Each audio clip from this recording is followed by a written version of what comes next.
ನಮಸ್ಕಾರ. The deep ಡೈವ್ಗೆ ಸ್ವಾಗತ. ಇವತ್ತು ಭಾರತೀಯ ರೈಲ್ವೆಯಲ್ಲಿ ಒಂದು ದೊಡ್ಡ ಸರ್ಕಾರಿ ಉದ್ಯೋಗಾವಕಾಶ ಬಂದಿದೆ, ಅದರ ಬಗ್ಗೆ ಮಾತಾಡೋಣ. ಹೌದು, ನಮಸ್ಕಾರ. ವಿಶೇಷವಾಗಿ ಆರೋಗ್ಯ ಕ್ಷೇತ್ರದಲ್ಲಿ ಕೆಲಸ ಹುಡುಕ್ತಿರೋರಿಗೆ ಇದು ಒಳ್ಳೆ ಸುದ್ದಿ. ರೈಲ್ವೆ ನೇಮಕಾತಿ ಮಂಡಳಿ ಅಂದ್ರೆ RRB ಸುಮಾರು 400ಕ್ಕೂ ಹೆಚ್ಚು ಹುದ್ದೆಗಳಿಗೆ ಅರ್ಜಿ ಕರೆದಿದೆ. ಹಾ, ಇದು ನಿಜಕ್ಕೂ ಗಮನಾರ್ಹವಾದದ್ದು. ಫಾರ್ಮಸಿಸ್ಟ್, ನರ್ಸಿಂಗ್ ಸೂಪರಿಂಟೆಂಡೆಂಟ್ ಹೀಗೆ ಹಲವು ಪ್ರಮುಖ ಹುದ್ದೆಗಳಿವೆ. ಹೌದು. ಹಾಗಾದ್ರೆ ಬನ್ನಿ ಇದರ ಬಗ್ಗೆ ಸ್ವಲ್ಪ ಆಳವಾಗಿ ನೋಡೋಣ.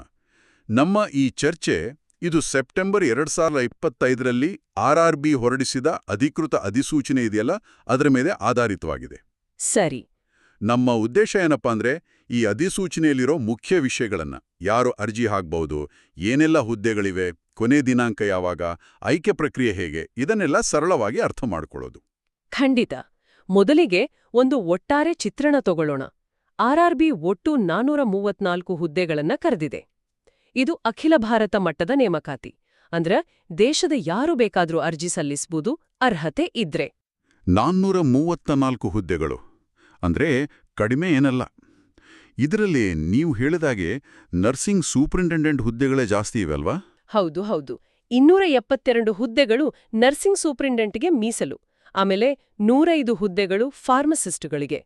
ಇವೆರಡು ರೈಲ್ವೆ ಆರೋಗ್ಯ ವ್ಯವಸ್ಥೆಯಲ್ಲಿ ಬಹಳ ಮುಖ್ಯ ಪಾತ್ರಗಳು. ನಿಜ. ಆಮೇಲೆ ಹೆಲ್ತ್ ಮತ್ತು ಮಲೇರಿಯಾ ಇನ್ಸ್ಪೆಕ್ಟರ್ ಹುದ್ದೆಗಳೂ ಇವೆ, ಸುಮಾರು 33. ಹಾ, ಅದರ ಜೊತೆಗೆ dialysis technician, radiographer, ECG technician, lab assistant ಹೀಗೆ ಕೆಲವು ಟೆಕ್ನಿಕಲ್ ಹುದ್ದೆಗಳೂ ಇವೆ. ಆದರೆ ಅವುಗಳ ಸಂಖ್ಯೆ ಸ್ವಲ್ಪ ಕಡಿಮೆ. ಅಂದ್ರೆ ಒಟ್ಟಾರೆಯಾಗಿ ಸುಮಾರು 24 ಅಷ್ಟೇ. ಹುದ್ದೆಗಳ ಜೊತೆಗೆ ಸಂಬಳದ ವಿಷಯವೂ ಮುಖ್ಯ ಆಗುತ್ತೆ. ವೇತನ ಶ್ರೇಣಿ ಹೇಗಿದೆ? ಅದು ಹುದ್ದೆಗೆ ತಕ್ಕ ಹಾಗೆ ಬದಲಾಗುತ್ತೆ. ಒಂದು ಅಂದಾಜಲ್ಲಿ ಹೇರೋದಾದ್ರೆ ತಿಂಗಳಿಗೆ ಸುಮಾರು 21,700 ರೂಪಾಯಿಂದ ಹಿಡಿದು 44,900 ರೂಪಾಯಿವರೆಗೂ ಇದೆ. ಇದು ಆರಂಭಿಕ ವೇತನ.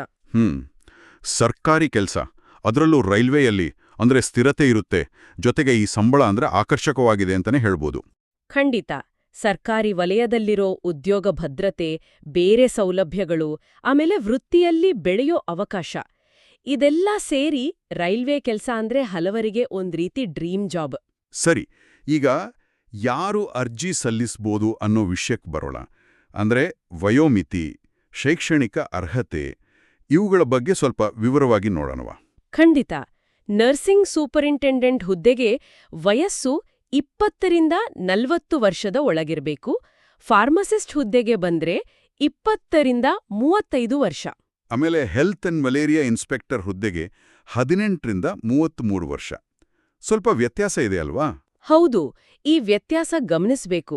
ನರ್ಸಿಂಗ್ ಸೂಪರಿಂಟೆಂಡೆಂಟ್ಗೆ ಗರಿಷ್ಠ ವಯಸ್ಸು 40 ವರ್ಷ ಇರೋದು ಬಹುಶಃ ಆ ಹುದ್ದೆಗೆ ಒಂದಿಷ್ಟು ಅನುಭವ ಅಥವಾ ಮೇಲ್ವಿಚಾರಣೆ ಮಾಡೋ ಸಾಮರ್ಥ್ಯ ಬೇಕು ಅನ್ನೋದನ್ನ ಸೂಚಿಸುತ್ತೆ. ಓ ಹೌದು. ಆದ್ರೆ ಇನ್ಸ್ಪೆಕ್ಟರ್ ಅಥವಾ ಬೇರೆ ಟೆಕ್ನಿಷಿಯನ್ ಹುದ್ದೆಗಳಿಗೆ ಅಂದ್ರೆ dialysis, radiographer, ECG, lab assistant ಇವುಗಳಿಗೆಲ್ಲ ಕನಿಷ್ಠ ವಯಸ್ಸು 18, 19, 20ರಿಂದ ಶುರುವಾಗಿ ಗರಿಷ್ಠ 33 ವರ್ಷ ಇದೆ. ಅಂದ್ರೆ ಡಿಪ್ಲೊಮಾ ಅಥವಾ ಡಿಗ್ರಿ ಮುಗಿಸಿದ ತಕ್ಷಣ ಸೇರಬಹುದಾದ ಹುದ್ದೆಗಳು ಇವು ಅಂತ ಅನ್ಸುತ್ತೆ. ಅದು ಸರಿ. ಹಾಗಾದ್ರೆ ಶೈಕ್ಷಣಿಕ ಅರ್ಹತೆಗಳು ಹೇಗೆ? ಉದಾಹರಣೆಗೆ ನರ್ಸಿಂಗ್ ಸೂಪರಿಂಟೆಂಡೆಂಟ್ಗೆ ಏನ್ ಬೇಕು? ನರ್ಸಿಂಗ್ ಸೂಪರಿಂಟೆಂಡೆಂಟ್ಗೆ ಮಾನ್ಯತೆ ಪಡೆದ ಸಂಸ್ಥೆಯಿಂದ BSc ನರ್ಸಿಂಗ್ ಆಗಿರಬೇಕು. ಅಥವಾ GNM ಅಂದ್ರೆ ಜನರಲ್ ನರ್ಸಿಂಗ್ ಮತ್ತು ಮಿಡ್ ವೈಫ್ರಿ ಕೋರ್ಸ್ ಮುಗಿಸಿ ರಿಜಿಸ್ಟರ್ಡ್ ನರ್ಸ್ ಆಗಿರಬೇಕು. ಫಾರ್ಮಸಿಸ್ಟ್ಗೆ ವಿಜ್ಞಾನ ವಿಭಾಗದಲ್ಲಿ PUC ಅಥವಾ 12ನೇ ಕ್ಲಾಸ್ ಪಾಸ್ ಆಗಿರಬೇಕು. ಅದ್ರ ಜೊತೆಗೆ D.Pharm ಅಂದ್ರೆ ಡಿಪ್ಲೊಮಾ ಇನ್ ಫಾರ್ಮಸಿ ಅಥವಾ B.Pharm ಅಂದ್ರೆ ಬ್ಯಾಚುಲರ್ ಆಫ್ ಫಾರ್ಮಸಿ ಮಾಡಿರಬೇಕು. ಮುಖ್ಯವಾಗಿ ಫಾರ್ಮಸಿಸ್ಟ್ ಆಗಿ ನೋಂದಣಿ ಆಗಿರಲೇಬೇಕು. ಸರಿ. ಇನ್ನು ಟೆಕ್ನಿಷಿಯನ್ ಹುದ್ದೆಗಳಿಗೆ ಸಾಮಾನ್ಯವಾಗಿ ಸಂಬಂಧಪಟ್ಟ ಡಿಪ್ಲೊಮಾ ಬೇಕಾಗುತ್ತೆ ಅನ್ಸುತ್ತೆ. ಹೌದು, ಸಾಮಾನ್ಯವಾಗಿ 12ನೇ ಕ್ಲಾಸ್ ಜೊತೆಗೆ ಆಯಾ ಕ್ಷೇತ್ರದಲ್ಲಿ ಡಿಪ್ಲೊಮಾ. ಉದಾಹರಣೆಗೆ ಲ್ಯಾಬ್ ಅಸಿಸ್ಟೆಂಟ್ಗೆ DMLT ಅಂದ್ರೆ diploma in medical laboratory technology ಬೇಕು.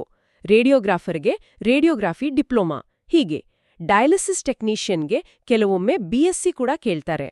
ಹೆಲ್ತ್ ಅಂಡ್ ಮಲೇರಿಯಾ ಇನ್ಸ್ಪೆಕ್ಟರ್ಗೆ ಅದ್ರ ಬಗ್ಗೆ ನೋಟಿಫಿಕೇಷನ್ನಲ್ಲಿ ಅಷ್ಟು ಸ್ಪಷ್ಟವಾಗಿ ಹೇಳಿಲ್ಲ. ಬಹುಶಃ ಸಂಬಂಧಪಟ್ಟ ವಿಜ್ಞಾನದ ಡಿಗ್ರಿ ಅಥವಾ ಡಿಪ್ಲೊಮೊ ಇರಬಹುದು.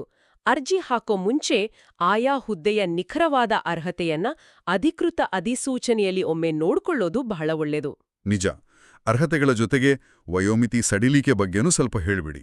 ಖಂಡಿತ. ಇದು ಬಹಳಷ್ಟು ಜನರಿಗೆ ಉಪಯೋಗ ಆಗುತ್ತೆ. ಸರ್ಕಾರದ ನಿಯಮಗಳ ಪ್ರಕಾರ ರಿಸರ್ವೇಷನ್ ಕ್ಯಾಟಗರಿ ಅವರಿಗೆ ಏಜ್ ರಿಲ್ಯಾಕ್ಸೇಷನ್ ಸಿಗುತ್ತೆ. ಹೇಗೆ? ಒಬಿಸಿ ಅಂದ್ರೆ ಇತರ ಹಿಂದುಳಿದ ವರ್ಗದವರಿಗೆ ನಾನ್ ಕ್ರೀಮಿ ಲೇಯರ್ 3 ವರ್ಷ ಸಡಿಲಿಕೆ ಇದೆ. ಎಸ್ಸಿ ಮತ್ತು ಎಸ್ಟಿ ಅಂದ್ರೆ ಪರಿಶಿಷ್ಟ ಜಾತಿ ಮತ್ತು ಪಂಗಡದವರಿಗೆ 5 ವರ್ಷ. ಮಾಜಿ ಸೈನಿಕರಿಗೆ ಅವರು ಯಾವ ಕ್ಯಾಟಗರಿಗೆ ಸೇರ್ತಾರೆ ಅನ್ನೋದ್ರ ಮೇಲೆ ಅವಲಂಬಿತ. UR/EWS ನಲ್ಲಿದ್ರೆ 3 ವರ್ಷ, ಒಬಿಸಿ ಆದ್ರೆ 6 ವರ್ಷ, ಎಸ್ಸಿ ಎಸ್ಟಿ ಆದ್ರೆ 8 ವರ್ಷಗಳವರೆಗೆ ಸಿಗಬಹುದು. ಅವರ ಸೇವಾ ಅವಧಿಯನ್ನು ಪರಿಗಣಿಸುತ್ತಾರೆ. ಅಂಗವಿಕಲ ಅಭ್ಯರ್ಥಿಗಳಿಗೆ ಅಂದ್ರೆ PWD ಕ್ಯಾಟಗರಿಯವರಿಗೆ ಇನ್ನೂ ಹೆಚ್ಚು ಸಡಿಲಿಕೆ ಇದೆ. ಸಾಮಾನ್ಯ UR ಮತ್ತು EWS ಕ್ಯಾಟಗರಿಯಲ್ಲಿದ್ರೆ 10 ವರ್ಷ, ಒಬಿಸಿ NCLನಲ್ಲಿದ್ರೆ 13 ವರ್ಷ ಮತ್ತೆ SC/ST ಕ್ಯಾಟಗರಿಯಲ್ಲಿದ್ರೆ ಬರೋಬ್ಬರಿ 15 ವರ್ಷಗಳವರೆಗೆ ವಯೋಮಿತಿ ಸಡಿಲಿಕೆ ಸಿಗುತ್ತೆ. ಇದು ನಿಜಕ್ಕೂ ಒಳ್ಳೆಯ ವಿಷಯ. ಅವಕಾಶ ವಂಚಿತರಾಗಬಾರದು ಅನ್ನೋ ದೃಷ್ಟಿಯಿಂದ ಇದು ಮುಖ್ಯ. ಸರಿ, ಈಗ ಅರ್ಜಿ ಹಾಕೋ ಪ್ರಕ್ರಿಯೆ ಕಡೆ ಗಮನ ಹರಿಸೋಣ. ಅಪ್ಲಿಕೇಶನ್ ಫೀಸ್ ಎಷ್ಟಿದೆ? ಅಪ್ಲಿಕೇಶನ್ ಫೀಸ್ನಲ್ಲಿ 2 ಸ್ಲ್ಯಾಬ್ ಇದೆ. ಒಂದು SC/ST ಮಾಜಿ ಸೈನಿಕರು, PWBD, ಮಹಿಳೆಯರು, ತೃತೀಯ ಲಿಂಗಿಗಳು, ಅಲ್ಪಸಂಖ್ಯಾತರು ಮತ್ತು ಆರ್ಥಿಕವಾಗಿ ಹಿಂದುಳಿದ ವರ್ಗ EBC ದವರಿಗೆ 250 ರೂಪಾಯಿ. ಇದರಲ್ಲಿ ಒಂದು ವಿಶೇಷತೆ ಇದೆ. ಈ 250 ರೂಪಾಯಿ ಕಟ್ಟಿದವರು ಮೊದಲ ಹಂತದ ಕಂಪ್ಯೂಟರ್ ಆಧಾರಿತ ಪರೀಕ್ಷೆ ಅಂದ್ರೆ CBTಗೆ ಹಾಜರಾದ್ರೆ ಅವರ ಪೂರ್ತಿ ಹಣವನ್ನ ಬ್ಯಾಂಕ್ ಚಾರ್ಜ್ ಕಟ್ ಮಾಡಿ ವಾಪಸ್ ಕೊಡ್ತಾರೆ. ಇದು ಚೆನ್ನಾಗಿದೆ. ಪರೀಕ್ಷೆ ಬರೆಯೋದನ್ನ ಪ್ರೋತ್ಸಾಹಿಸಿದ ಹಾಗೆ. ಇನ್ನೊಂದು ಸ್ಲ್ಯಾಬ್ 200 ರೂಪಾಯಿ. ಇವರು CBTಗೆ ಹಾಜರಾದ್ರೆ 400 ರೂಪಾಯಿ ವಾಪಸ್ ಬರುತ್ತೆ, ಬ್ಯಾಂಕ್ ಚಾರ್ಜ್ ಕಟ್ಟಾಗಿ. ಸರಿ, ಈ ಶುಲ್ಕವನ್ನ ಆನ್ಲೈನ್ನಲ್ಲೇ ಕಟ್ಟಬೇಕಾ? ಹೌದು, ಆನ್ಲೈನ್ ಪೇಮೆಂಟ್ ಮಾತ್ರ. ಓಕೆ. ಈಗ ಅತಿ ಮುಖ್ಯವಾದದ್ದು ಆಯ್ಕೆ ಪ್ರಕ್ರಿಯೆ. ಇದು ಬರೀ ಪರೀಕ್ಷೆನಾ ಅಥವಾ ಬೇರೆನಾದ್ರೂ ಇದೆಯಾ? ಇಲ್ಲ, ಇದು ಹಲವು ಹಂತಗಳ ಪ್ರಕ್ರಿಯೆ. ಮೊದಲನೇದು ಮತ್ತು ಅತಿ ಮುಖ್ಯವಾದದ್ದು ಕಂಪ್ಯೂಟರ್ ಆಧಾರಿತ ಪರೀಕ್ಷೆ ಅಂದ್ರೆ CBT. ಇದರಲ್ಲಿ ಪಾಸಾದವರನ್ನ ಮುಂದಿನ ಹಂತಕ್ಕೆ ಕರೀತಾರೆ. ಅದು ಡಾಕ್ಯುಮೆಂಟ್ ವೆರಿಫಿಕೇಶನ್ ಅಂದ್ರೆ ದಾಖಲೆಗಳ ಪರಿಶೀಲನೆ. ಇಲ್ಲಿ ನಮ್ಮ ಎಲ್ಲ ಒರಿಜಿನಲ್ ಸರ್ಟಿಫಿಕೇಟ್ಗಳನ್ನ ತೋರಿಸಬೇಕು. ಸರಿ, ಅದಾದ್ಮೇಲೆ ಮೆಡಿಕಲ್ ಎಕ್ಸಾಮಿನೇಷನ್ ಅಂದ್ರೆ ವೈದ್ಯಕೀಯ ಪರೀಕ್ಷೆ. ರೈಲ್ವೆ ಕೆಲಸಕ್ಕೆ ಅಂತ ಕೆಲವೊಂದು ಮೆಡಿಕಲ್ ಸ್ಟ್ಯಾಂಡರ್ಡ್ಸ್ ಇರುತ್ತೆ, ಅದನ್ನ ಪಾಸ್ ಮಾಡಬೇಕು. ಇಂಟರ್ವ್ಯೂ ಇರುತ್ತಾ? ಕೆಲವು ಉನ್ನತ ಹುದ್ದೆಗಳಿಗೆ ಇರಬಹುದು, ಆದ್ರೆ ನೋಟಿಫಿಕೇಷನ್ನಲ್ಲಿ ಅದರ ಬಗ್ಗೆ ಸ್ಪಷ್ಟವಾಗಿ ಎಲ್ಲ ಹುದ್ದೆಗಳಿಗೂ ಹೇಳಿಲ್ಲ. ಹಾಗಾಗಿ ಮುಖ್ಯವಾಗಿ CBT, ಡಾಕ್ಯುಮೆಂಟ್ ವೆರಿಫಿಕೇಶನ್ ಮತ್ತು ಮೆಡಿಕಲ್ ಟೆಸ್ಟ್ ಇವೇ ಪ್ರಮುಖ ಹಂತಗಳು. ಅಂದ್ರೆ ಬರೀ ಪರೀಕ್ಷೆಗೆ ಓದಿಕೊಂಡ್ರೆ ಸಾಲದು, ಡಾಕ್ಯುಮೆಂಟ್ಸ್ ಎಲ್ಲ ಸರಿಯಾಗಿ ಇಟ್ಕೋಬೇಕು, ಆರೋಗ್ಯದ ಕಡೆನೂ ಗಮನ ಕೊಡಬೇಕು. ನಿಖರವಾಗಿ ಪ್ರತಿಯೊಂದು ಹಂತಾನೂ ಮುಖ್ಯ. CBTಯಲ್ಲಿ ಒಳ್ಳೆ ಸ್ಕೋರ್ ಬಂದ್ರೂ ಡಾಕ್ಯುಮೆಂಟ್ ಸರಿಯಿಲ್ಲ ಅಂದೆ ಅಥವಾ ಮೆಡಿಕಲ್ನಲ್ಲಿ ಫಿಟ್ ಆಗಿಲ್ಲ ಅಂದೆ ಅವಕಾಶ ಕೈತಪ್ಪಿ ಹೋಗುತ್ತೆ. ಅದಕ್ಕೆ ಎಲ್ಲದಕ್ಕೂ ತಯಾರಿ ಬೇಕು. ಈಗ ಸಂಬಳದ ಬಗ್ಗೆ ಇನ್ನೊಮ್ಮೆ ಮಾತಾಡೋಣ. ನೀವು ಹೇಳಿದ್ರಿ 21,700ರಿಂದ 44,900ವರೆಗೆ ಅಂತ. ಕೆಲವು ಹುದ್ದೆಗಳಿಗೆ ನಿಖರವಾದ ಆರಂಭಿಕ ಸಂಬಳ ಗೊತ್ತಿದ್ಯಾ? ನೋಟಿಫಿಕೇಶನ್ ಪ್ರಕಾರ ನರ್ಸಿಂಗ್ ಸೂಪರಿಂಟೆಂಡೆಂಟ್ಗೆ ಆರಂಭಿಕ ಸಂಬಳ 44,900. ಇದು 7ನೇ ವೇತನ ಆಯೋಗದ ಪ್ರಕಾರ ಲೆವೆಲ್ 7ನ ಹುದ್ದೆ. ಡಯಾಲಿಸಿಸ್ ಟೆಕ್ನಿಷಿಯನ್ಗೆ 35,400, ಇದು ಲೆವೆಲ್ 6. ಫಾರ್ಮಸಿಸ್ಟ್ಗೆ 29,200, ಇದು ಲೆವೆಲ್ 5. ಸರಿ. ECG ಟೆಕ್ನಿಷಿಯನ್ಗೆ 25,500 ರೂಪಾಯಿ, ಇದು ಲೆವೆಲ್ 4. ಲ್ಯಾಬ್ ಅಸಿಸ್ಟೆಂಟ್ಗೆ 21,700 ರೂಪಾಯಿ, ಇದು ಲೆವೆಲ್ 3. ಹೆಲ್ತ್ ಇನ್ಸ್ಪೆಕ್ಟರ್ ಮತ್ತು ರೇಡಿಯೋಗ್ರಾಫರ್ಗೆ ನಿಖರವಾಗಿ ಲೆವೆಲ್ ಹೇಳಿಲ್ಲ, ಆದ್ರೆ ಬಹುಶಃ ಲೆವೆಲ್ 4 ಅಥವಾ 5 ಇರ್ಬೋದು. ಈ ಲೆವೆಲ್ಗಳು ಅಂದ್ರೆ ಏನು? ಅದು ಸರ್ಕಾರಿ ಸಂಬಳದ ರಚನೆಯಲ್ಲಿ ಒಂದು ಶ್ರೇಣಿ. ಲೆವೆಲ್ ಜಾಸ್ತಿಯಾದ ಹಾಗೆ ಸಂಬಳ, ಜವಾಬ್ದಾರಿ ಎಲ್ಲ ಹೆಚ್ಚಾಗುತ್ತೆ. ನರ್ಸಿಂಗ್ ಸೂಪರಿಂಟೆಂಡೆಂಟ್ ಲೆವೆಲ್ 7 ಅಂದ್ರೆ ಅದು ಹೆಚ್ಚಿನ ಜವಾಬ್ದಾರಿ ಮತ್ತು ಅದಕ್ಕೆ ತಕ್ಕ ಸಂಬಳ ಇರೋ ಹುದ್ದೆ. ಲ್ಯಾಬ್ ಅಸಿಸ್ಟೆಂಟ್ ಲೆವೆಲ್ 3 ಅಂದ್ರೆ ಅದು ಆರಂಭಿಕ ಹಂತದ ಹುದ್ದೆ. ಅರ್ಥ ಆಯ್ತು. ಇವೆಲ್ಲ ಆರಂಭಿಕ ಸಂಬಳ ಅಷ್ಟೇ ಅಲ್ವಾ? ಆಮೇಲೆ ಹೆಚ್ಚಾಗುತ್ತೆ? ಖಂಡಿತ. ವಾರ್ಷಿಕ ಇನ್ಕ್ರಿಮೆಂಟ್ಸ್ ಇರುತ್ತೆ, DA, HRA ಹೇಗೆ ಬೇರೆ ಭತ್ಯೆಗಳೆಲ್ಲ ಸೇರಿ ಸಂಬಳ ಹೆಚ್ಚಾಗತ್ತೆ. ಸರಿ. ಎಲ್ಲಕ್ಕಿಂತ ಮುಖ್ಯವಾದ ಮಾಹಿತಿ ಅಂದ್ರೆ ದಿನಾಂಕಗಳು. ಇಲ್ಲೇನೋ ಬದಲಾವಣೆ ಆಗಿದೆ ಅಂತ ಕೇಳಿದೆ. ಹೌದು. ಇದು ಬಹಳ ಮುಖ್ಯವಾದ ಮಾಹಿತಿ. ಎಲ್ಲರೂ ನೋಟ್ ಮಾಡ್ಕೊಳ್ಬೇಕು. ಅರ್ಜಿ ಹಾಕೋಕೆ ಶುರುವಾಗಿದ್ದು ಆಗಸ್ಟ್ 9, 2025. ಮೊದಲು ಕೊನೆ ದಿನಾಂಕ ಸೆಪ್ಟೆಂಬರ್ 8 ಇತ್ತು, ಆದರೆ ಅದನ್ನ ಈಗ ವಿಸ್ತರಿಸಿದ್ದಾರೆ. ಹೊಸ ಕೊನೆ ದಿನಾಂಕ ಸೆಪ್ಟೆಂಬರ್ 18, 2025. ಓಹೋ, ಅಂದ್ರೆ ಇನ್ನೂ ಸಮಯ ಇದೆ. ಹೌದು. ಹಾಗೇನೇ ಫೀಸ್ ಕಟ್ಟೋಕೆ ಕೊನೆ ದಿನಾಂಕ ಸೆಪ್ಟೆಂಬರ್ 10 ಇತ್ತು, ಅದನ್ನೂ ವಿಸ್ತರಿಸಿದ್ದಾರೆ. ಈಗ ಸೆಪ್ಟೆಂಬರ್ 20, 2025ರವರೆಗೆ ಕಟ್ಟಬಹುದು. ಗುಡ್. ಅರ್ಜಿಯಲ್ಲಿ ಏನಾದ್ರೂ ತಪ್ಪು ಮಾಡಿದ್ರೆ ಸರಿಪಡಿಸ್ಕೊಳ್ಳೋಕೆ ಅವಕಾಶ ಇರುತ್ತಾ? ಇದೆ. ಅದಕ್ಕೂ ಒಂದು ಅವಧಿ ನಿಗದಿ ಮಾಡಿರ್ತಾರೆ. ಅದಕ್ಕೆ ಸ್ವಲ್ಪ ಶುಲ್ಕನೂ ಇರುತ್ತೆ. ಆ ತಿದ್ದುಪಡಿ ಮಾಡೋ ಅವಧಿಯನ್ನು ವಿಸ್ತರಿಸಿದ್ದಾರೆ. ಮೊದಲು ಸೆಪ್ಟೆಂಬರ್ 11ರಿಂದ 20ರವರೆಗೆ ಇತ್ತು.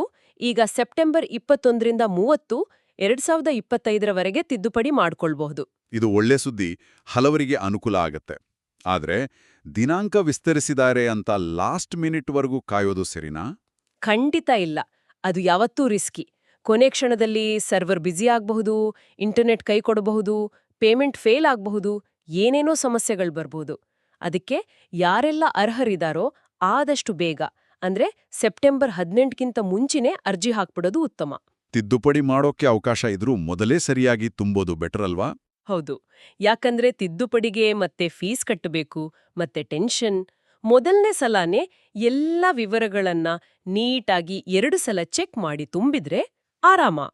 ಹಾಗಾದ್ರೆ ಎಲ್ಲ ಮಾಹಿತಿಗೆ ಮತ್ತು ಅರ್ಜಿ ಹಾಕೋಕೆ ಅಧಿಕೃತ ವೆಬ್ಸೈಟ್ indianrailways.government.in ಅಲ್ವಾ? ಹೌದು, ಅದೇ ಅಧಿಕೃತ ವೆಬ್ಸೈಟ್. ಸರಿ, ಹಾಗಾದ್ರೆ ಇವತ್ತಿನ ಈ ಚರ್ಚೆಯನ್ನ ಒಮ್ಮೆ ಸಂಕ್ಷಿಪ್ತವಾಗಿ ಹೇಳ್ಬಿಡೋಣ. ಆರ್ಆರ್ಬಿ ಅಖಿಲ ಭಾರತ ಮಟ್ಟದಲ್ಲಿ ಒಟ್ಟು 434 ಆರೋಗ್ಯ ಹುದ್ದೆಗಳಿಗೆ ನೇಮಕಾತಿ ಮಾಡ್ಕೊಳ್ತಾ ಇದೆ. ಇದರಲ್ಲಿ ನರ್ಸಿಂಗ್ ಸೂಪರಿಂಟೆಂಡೆಂಟ್, ಫಾರ್ಮಸಿಸ್ಟ್ ಹುದ್ದೆಗಳು ಮುಖ್ಯವಾಗಿವೆ. ನಿಗದಿತ ಶೈಕ್ಷಣಿಕ ಅರ್ಹತೆ, ವಯೋಮಿತಿ ಕೆಲವು ವರ್ಗಗಳಿಗೆ ಸಡಿಲಿಕೆಯೊಂದಿಗೆ ಬೇಕು. ಆಯ್ಕೆ ಪ್ರಕ್ರಿಯೆಯಲ್ಲಿ CBT, document verification, medical test ಇರುತ್ತೆ. ಮತ್ತು ಅತಿ ಮುಖ್ಯವಾಗಿ ಅರ್ಜಿ ಸಲ್ಲಿಸೋಕೆ ಕೊನೆ ದಿನಾಂಕವನ್ನ ಸೆಪ್ಟೆಂಬರ್ 18, 2025ಕ್ಕೆ ವಿಸ್ತರಿಸಲಾಗಿದೆ. ಹೌದು. ಒಟ್ಟಿನಲ್ಲಿ ರೈಲ್ವೆಯಲ್ಲಿ ಸರ್ಕಾರಿ ಕೆಲಸ ಹುಡುಕ್ತಿರುವ ಆರೋಗ್ಯ ವೃತ್ತಿಪರರಿಗೆ ಇದೊಂದು ಸುವರ್ಣಾವಕಾಶ. ಅರ್ಹತೆ ಇರೋರು ತಡ ಮಾಡದೆ ಅರ್ಜಿ ಸಲ್ಲಿಸಬೇಕು. ಕೊನೆಯದಾಗಿ ಕೇಳುಗರಿಗೆ ಒಂದು ಪ್ರಶ್ನೆ.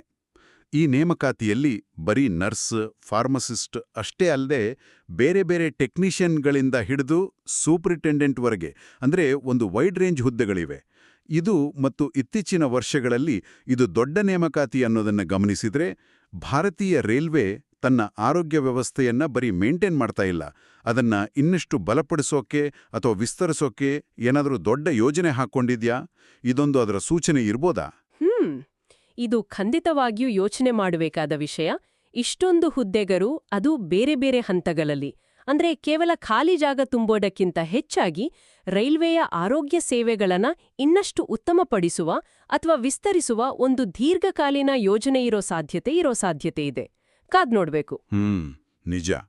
ಇವತ್ತು ಈ ಉಪಯುಕ್ತ ಮಾಹಿತಿ ಹಂಚಿಕೊಂಡಿದ್ದಕ್ಕೆ ತುಂಬಾ ಧನ್ಯವಾದಗಳು. ನಿಮ್ಗೂ ಧನ್ಯವಾದಗಳು.